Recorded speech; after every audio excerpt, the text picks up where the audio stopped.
Welcome. Welcome back and welcome home, Super Rock Starseeds. Welcome home. My name is Melissa and I will be your multidimensional cosmic tour guide today. We are going to talk about the UFOs and the disclosure, the extraterrestrial, celestial star beings. And I'm excited about this because, as many of you know, I started a UFO tour in these last years, and although it's small and taking off slowly, this has been a passion of mine for a really long time, and I'm honored to be able to just really keep learning and growing and studying and walking forward in this path. And one of the things that struck me lately, as I cross paths with different kinds of people and belief systems and things all the time, being a psychic medium for all of these years and being a communicator of these multi-dimensional layers and connections. And I didn't realize that people were scared sometimes. And like the movies, like the reports, like the things that we've known, like Roswell, Grays, all those things, there are dark energies and dark beings. But I am committed to understanding and knowing the light aspects, the lightness, the divinity of the star beings and our higher selves, our pieces of who we are.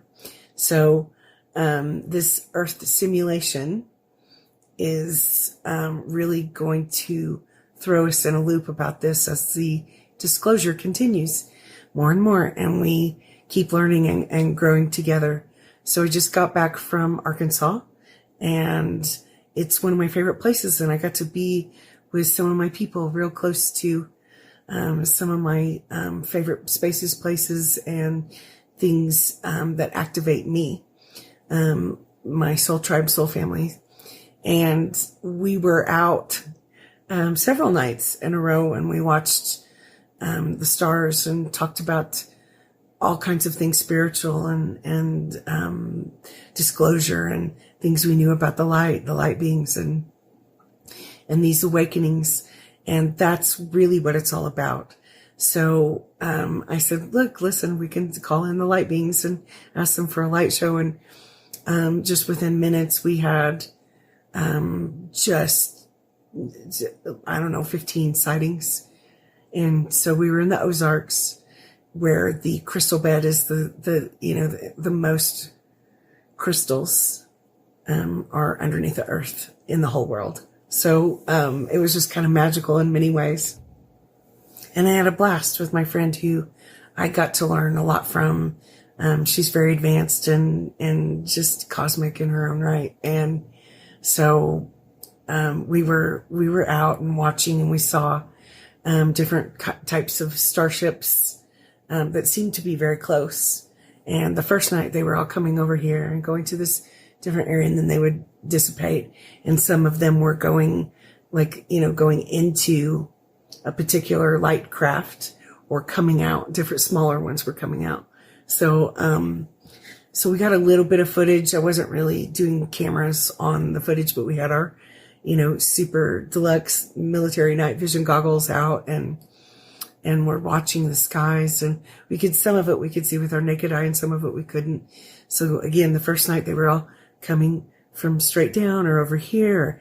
Different things were moving very slowly. Some were moving quickly, zigzagging a little bit. And my favorite were the big orbs, the big balls of light, just moving along, and they're just peculiar things. And we could feel it in the energies, just feel it. We could feel it. Something was going on. And we were thinking, it's close to September 24th, and something's going to happen. And there's solar flashes that are going to change the face of humanity, the truth of humanity forever. And different events and layers of this event that's helping us awaken and come into our ascension shoes. So we could just feel the excitement in the air, and noticed that the animals were also were a little bit more excited. They knew something. And so we were watching the skies. I forgot about the mosquitoes and the chiggers there. So I'm still a little bit itchy from that, but it was all worth it because I love that, the trees and the beauty, and their house is right on the lake. And so we just, watched the UFOs go over the lake and into the trees and come in different directions. And it was just delightful. And we realized that we were in alignment with maybe what we believed and what we wanted to learn and keep growing in with the star beings. And we knew throughout history they've always been here. And in these times, we're breaking through what maybe they would call the firmament or the glass ceilings, many layers coming out of quarantine. And we're realizing that the light beings are holding the light grid for us here, and they are part of our higher selves. They are soul families, our galactic families, and there are distorted dark beings or distorted beings that have been distorted through humanity's communications, and we're out on those. So we call them pure divine light only, and we just watched the beautiful light show. It was so much fun. And I think all of us will learn together. If you're not interested in this kind of thing, then maybe you won't have to know about it. Just like some people love sports, some don't. Why would I watch it if I'm not into it? And I would watch it all the time and go to stadiums if I was into it. So it's the same thing with this subject. And I just think it's kind of cool because different people ask me about this often. And the next night that we went out, we were watching and going, whoa, look at that. And watching big balls of light move across, and they were all going to a different space. And we thought, oh, wow, it must be a convention. Must be a galactic cosmic convention going on, because they were all seemingly coming from different directions, different sizes of light ships and things. There was planes sometimes through there as well. Cause we were on the border of Arkansas. We were in Arkansas, and we could probably see over yonder, the border of Missouri. And so we saw the planes, and they have the different flashes, and they're pretty easy to identify. But the different types of ships, whether they be secret, military, something ships, we don't know whether they are all extraterrestrials, organic types of beings. That is for us to find out and learn. And as I was talking to my beautiful neighbor that I just really like, so wise and so advanced, we were talking about the Bigfoots being extraterrestrial, coming in and out of the dimensions here on Earth.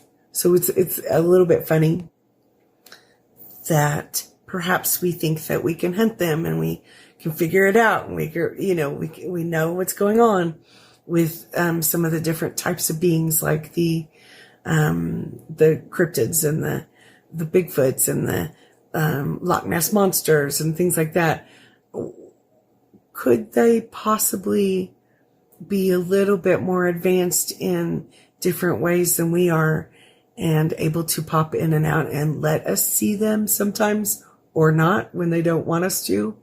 And she was talking about the particular smell that someone said that they had seen Bigfoot several times, and she had been to a SETI ranch with James Gilliland, who is just well-known advanced guy that has like super amounts of starship and extraterrestrial ascended master sightings on his ranch for many, many years. Many people, decades, have gone to, he lives in Washington, and he has acreage, and there's a lot of paranormal, UFO, light activity there.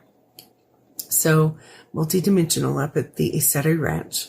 And we were talking about how the sightings were, they smell, it's scarier than it seems, the Bigfoot. We want to see them and be near them. And when we do, it's a little bit extra terrifying, and they smell funny.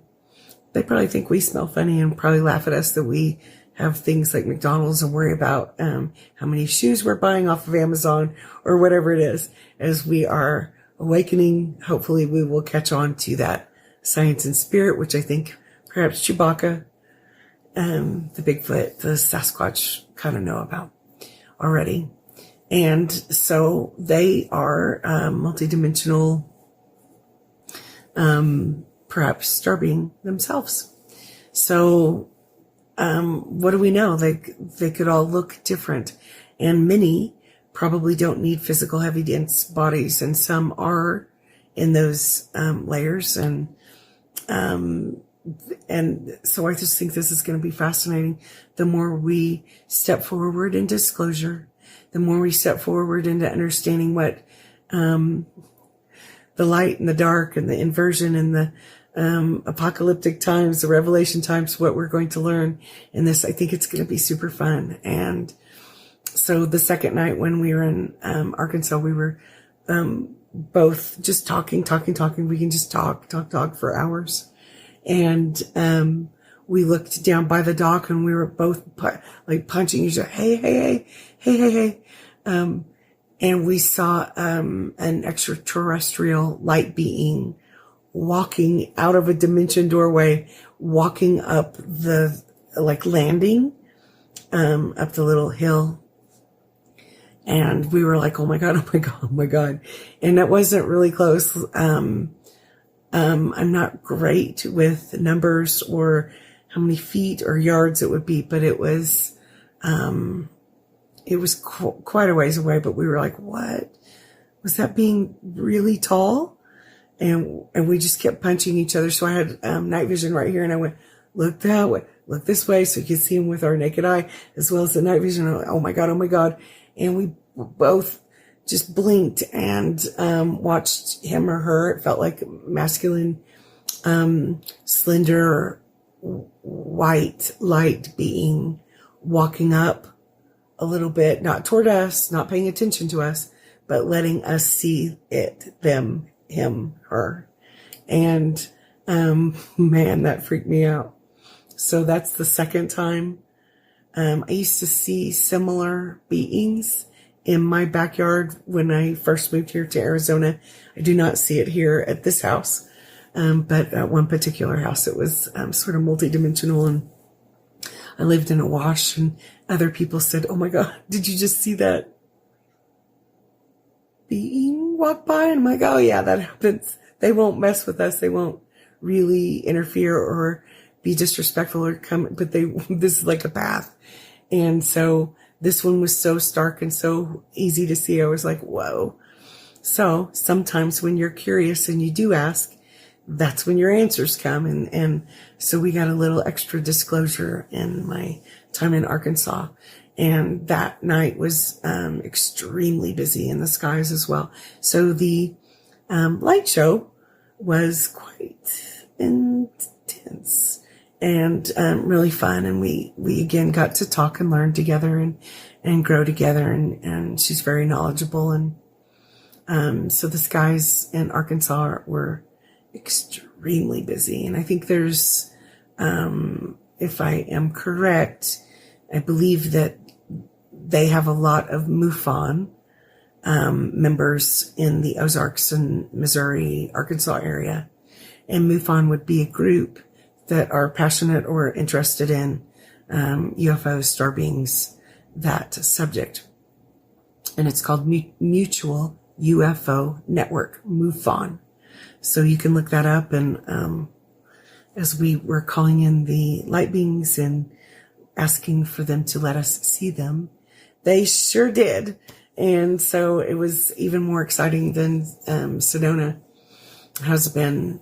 And last night in my house in Sedona area, I just always drink a glass of water before I go to bed and look at the skies. That's what I always do.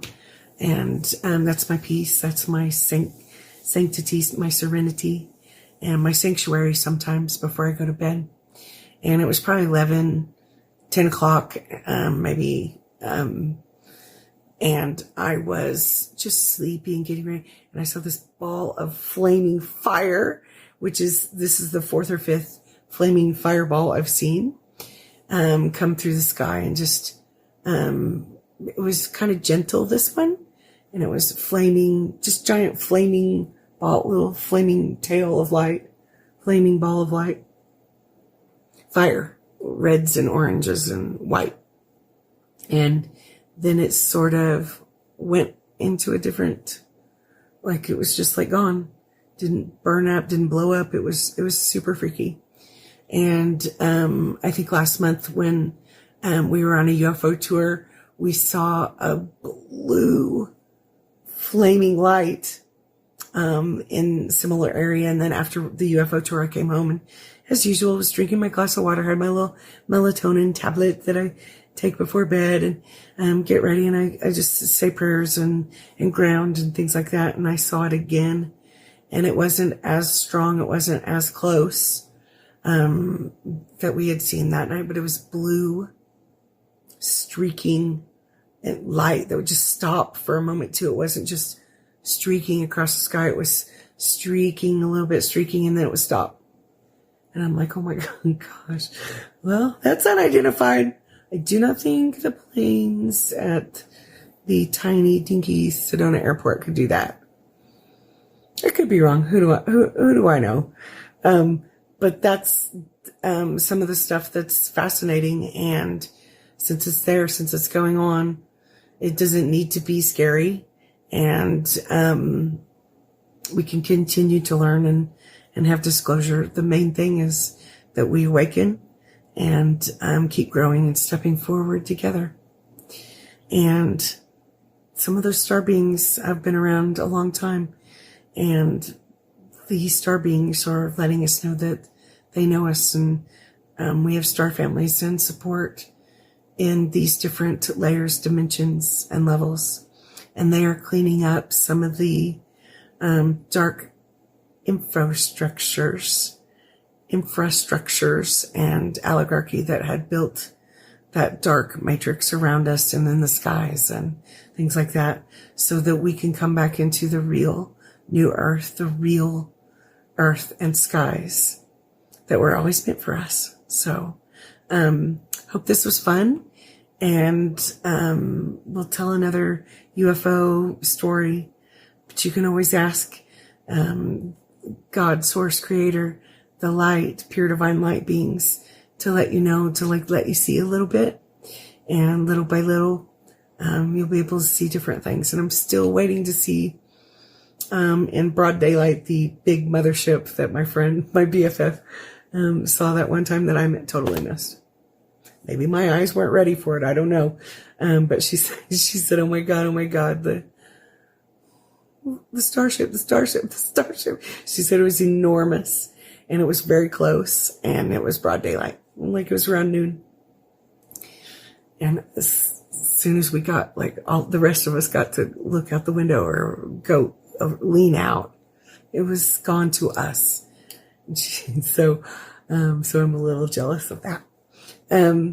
So I will leave you with a little bit of footage of some of the UFOs and sightings and the stars, gazing that we, had in Arkansas. So hope you enjoy it. Hope it's fun and beautiful.